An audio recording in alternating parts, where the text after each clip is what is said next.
Oi você, seja bem-vindo ao meu canal. Eu me chamo Olga e hoje eu trouxe para vocês o caso de Thiago Henrique da Rocha, o serial killer de Goiânia.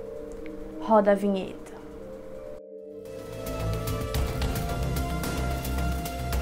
Arthur County 911, where is your emergency?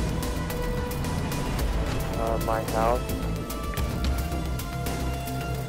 Okay, what's the emergency? I just killed my mom and my sister. Thiago nasceu em 3 de fevereiro de 1988 em Goiânia, no estado de Goiás. O pai de Thiago abandonou a esposa assim que eles descobriram a gravidez, então Thiago foi criado apenas pelos avós e pela mãe. A mãe de Thiago tinha um relacionamento com um determinado homem que raramente era visto pelos vizinhos e pelos avós de Thiago. E em alguns depoimentos que deu para a polícia depois de ser preso, Thiago conta que foi abusado sexualmente por um homem, só que não se sabe se esse homem era esse namorado da mãe ou se era algum vizinho deles.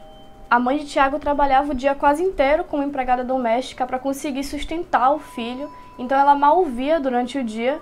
E ela conta que se arrepende muito disso porque ela sente que esse fato pode ter dado brecha para que Thiago desenvolvesse esse comportamento dele. Em depoimento, Thiago contou também que sofria muito bullying na escola e que esse bullying foi acumulando um sentimento de raiva muito grande dentro dele. Thiago sempre foi muito tímido, na infância ele não interagia muito com outras crianças, sempre foi muito recluso. E inclusive na adolescência e já na vida adulta também, ele teve pouquíssimas namoradas, que se sabe ele teve um caso com uma vizinha que inclusive viu ele crescer, e uma namorada em determinada época que conta que Thiago era uma pessoa boa, ele era bastante carinhoso, só que ele era muito fechado em relação ao que ele sentia. E ele conta que todos esses fatores, o bullying que ele sofreu, os abusos, as desilusões amorosas que ele sofreu durante a vida, foram agravantes para seu quadro e levaram ele a fazer o que ele fez. Só que acima de tudo, apesar de ser muito recluso, Thiago sempre foi um homem muito calmo, ele não era de se envolver em brigas, então isso fazia com que ele estivesse acima de qualquer suspeita que tivessem. Na época dos crimes, Thiago morava com a mãe em Goiânia e 2 meses antes de ser preso, ele foi contratado como vigilante em um hospital infantil. Ele estava ainda em fase de experiência na empresa, só que até o momento todo mundo que trabalhava com ele relatou que ele era um homem muito tranquilo. Ele era muito fechado, como eu falei, ele não era de puxar conversa, não era de interagir, mas também não era mal educado, muito pelo contrário, era muito solícito e muito gentil com os pacientes também. Em 2013, a polícia de Goiânia recebeu uma carta anônima que havia sido enviada em 21 de maio de 2012, ou seja, quase um ano antes. E nessa carta o remetente dizia: "Cara polícia de Goiânia, venho através desta comunicar a vocês que nos próximos tempos os senhores terão muito trabalho a fazer. Quem vos fala é um cidadão cujo único objetivo é matar. Serei direto, sou um assassino em série, ou se preferir, pode me chamar de serial killer. Até agora matei 11 pessoas, mas estou evoluindo muito bem. Matei de todas as formas, mas o meu método é esfaquear até a morte, e garanto a vocês que todos os casos não resolvidos de homicídio por esfaqueamento, certamente fui eu.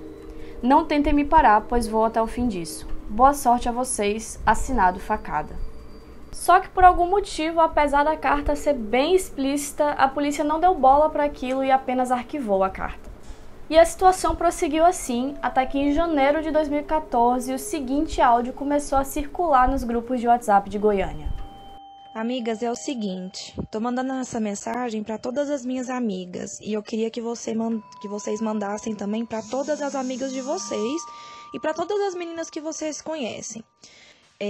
Tem um serial killer solto em Goiânia e é serial killer mesmo. É o seguinte, ele tem uma moto preta e capacete preto.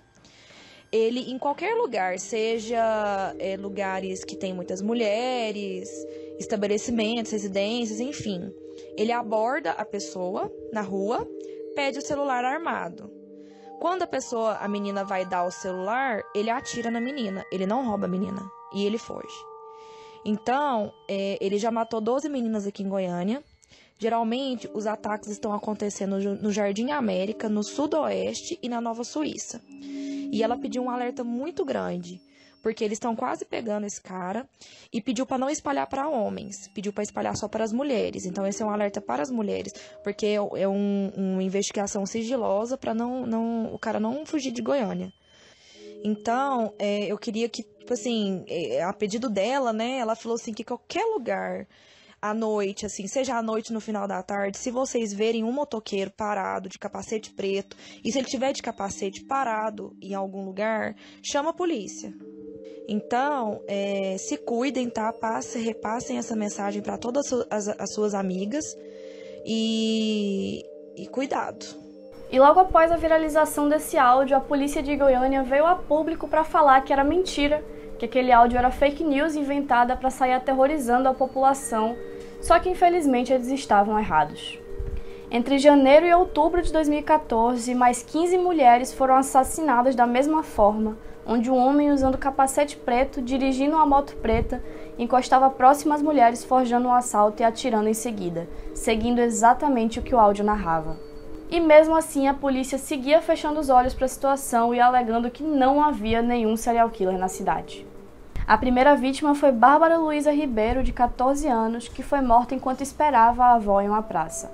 No dia seguinte, Beatriz Cristina, de 23 anos, foi morta da mesma forma enquanto ia ao mercado.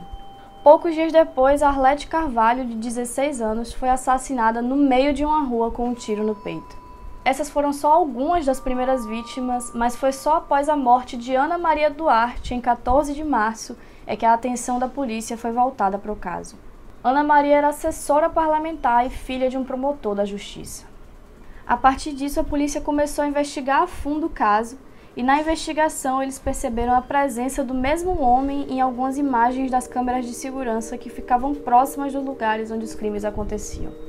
Ele não aparecia cometendo o crime em si, mas era perceptível que ele estava no local enquanto as mortes aconteceram. Só que a identificação desse homem era quase impossível, porque em todas as imagens ele estava de capacete, já que ele sempre ia para o local de crime de moto. Então isso dificultou e muito para que eles tivessem alguma ideia de quem estava por trás daquilo tudo.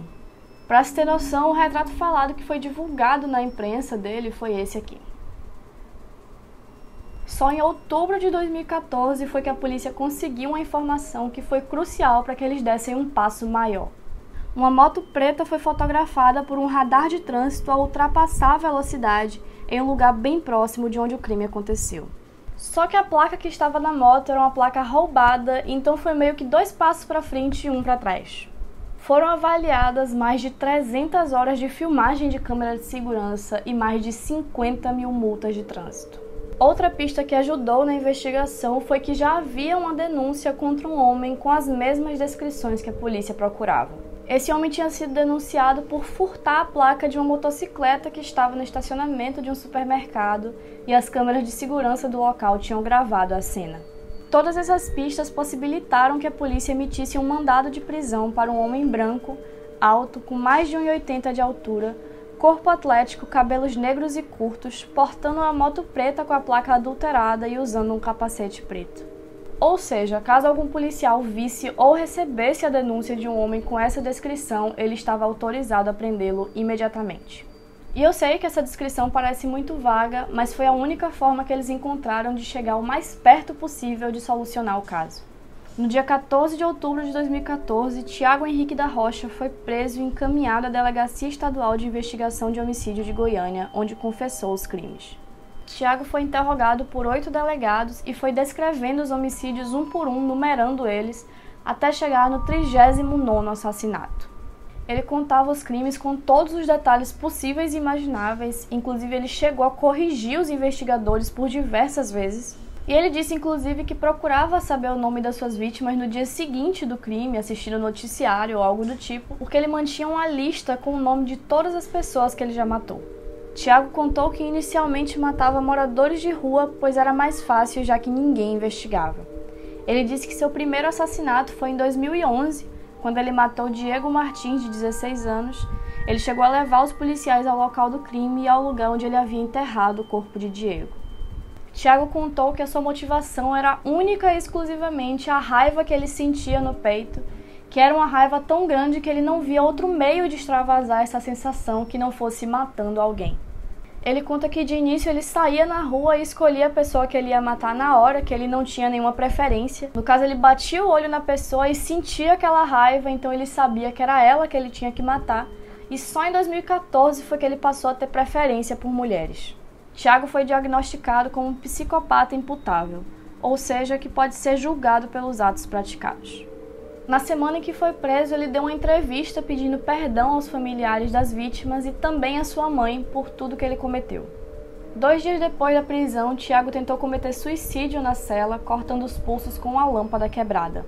Atualmente, Tiago Henrique da Rocha cumpre a pena no complexo prisional de Aparecida de Goiânia desde 2014. Uma amiga minha, que hoje mora aqui em Salvador, fazia faculdade em Goiânia na época, então ela sentiu na pele o medo de ter um serial killer à solta. Então eu pedi a ela para me contar um pouquinho de como foi isso, como era na época, em um áudio, e ela topou. Aliás, Luá, obrigada, um beijo.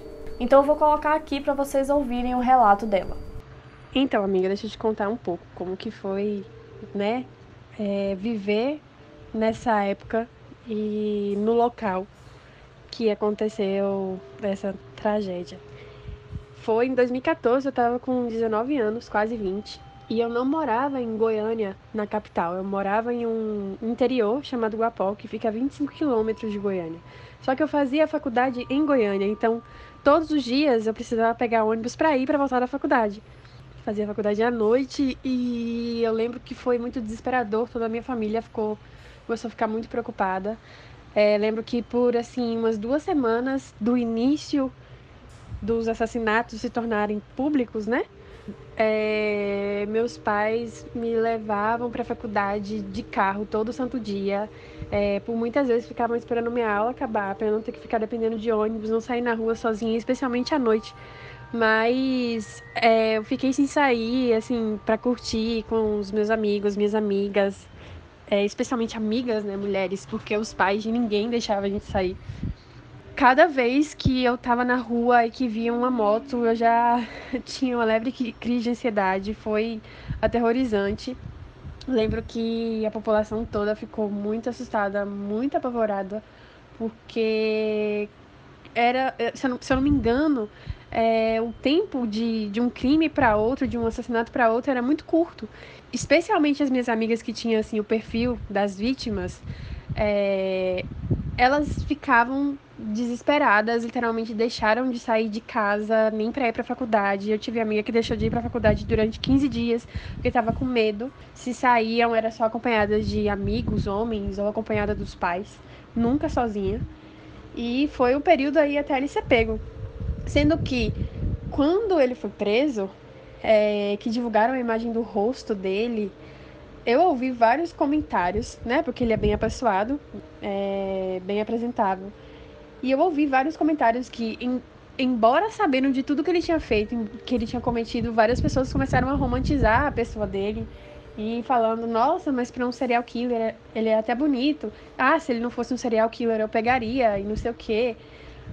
Comentários desse tipo.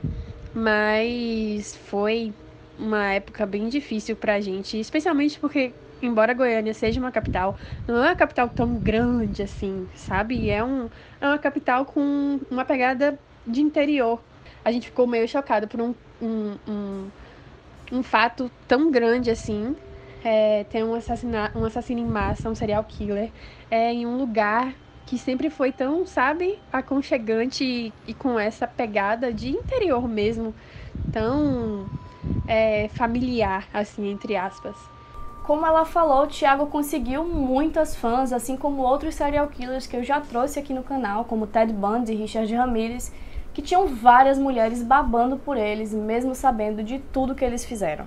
Tiago recebia, e é capaz de receber até hoje, milhares de cartas de mulheres apaixonadas por ele. Ele inclusive pediu para se casar com uma detenta em 2018, chamada Jéssica Alves dos Santos, de 21 anos. O casamento deles foi barrado pela diretoria geral, mas eles seguem se comunicando por cartas quilométricas e apaixonadas, ainda que nunca tenham se visto pessoalmente, mesmo que vivam no mesmo complexo prisional. Ela foi uma das que enviou cartas apaixonadas para ele quando ele foi preso, e aparentemente foi a única que recebeu resposta também. E esse foi o vídeo de hoje, eu espero que vocês tenham gostado do que eu produzi para vocês. Se gostaram, não esquece de curtir aqui embaixo, de se inscrever no canal e de ativar o sininho para não perder os próximos.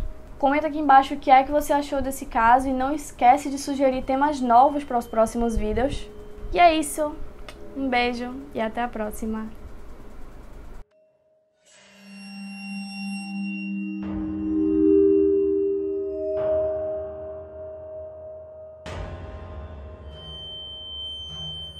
Tchau.